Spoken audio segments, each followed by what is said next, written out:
મિત્રો સ્વાગત છે તમારો નવા બ્લોગમાં। તો હું છું રાહુલ અને આજે અમે રિપેરિંગમાં આવ્યા છીએ। તો અમારે જે ડિસ્ટ્રીબ્યુશન પેટી આવે છે કે સ્ટ્રીટ લાઇટની મેઇન પેટી આવે ત્યાં આવ્યા છીએ। તો અમારા કાળુભાઈ સાંપરા છેડા આપે છે અને તમને બતાવી દઉં જો આ 3 ફેઝનું મીટર છે જીબી વાળાનું અને અહીંયા છે ને 2 ફ્યુઝ મૂક્યા એટલે 2 ફેઝ વાપરવાના છે આપણે આમાંથી।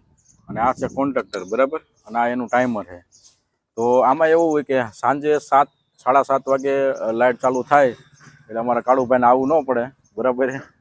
તો કાળુભાઈ ટાઈમર ફિટ કરે છે એટલે સિસ્ટમ એવી હોય કે આ જે કોન્ટ્રાક્ટરને ધક્કો મારવા માટે ટાઈમર જોવે એટલે ટાઈમરનો પાવર જ્યારે ટાઈમ એનો થઈ જાય 7:30 વાગ્યાનો મૂક્યો હોય આપણે તો 7:30 વાગ્યાનો ટાઈમ આપણો થાય એટલે સીધું કોન્ટ્રાક્ટરમાં અહીંથી આ શેડામાં પાવર જાય એટલે આ કોન્ટ્રાક્ટરને આમ ધક્કો મારે એટલે કોન્ટ્રાક્ટર ચાલુ થાય ને કોન્ટ્રાક્ટર ચાલુ થાય એટલે બધા એરિયાની લાઇટ ચાલુ થાય બરાબર કે નહીં?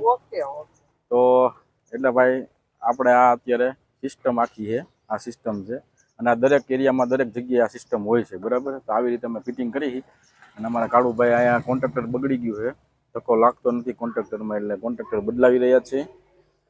શું કહેશો કાળુભાઈ તમે?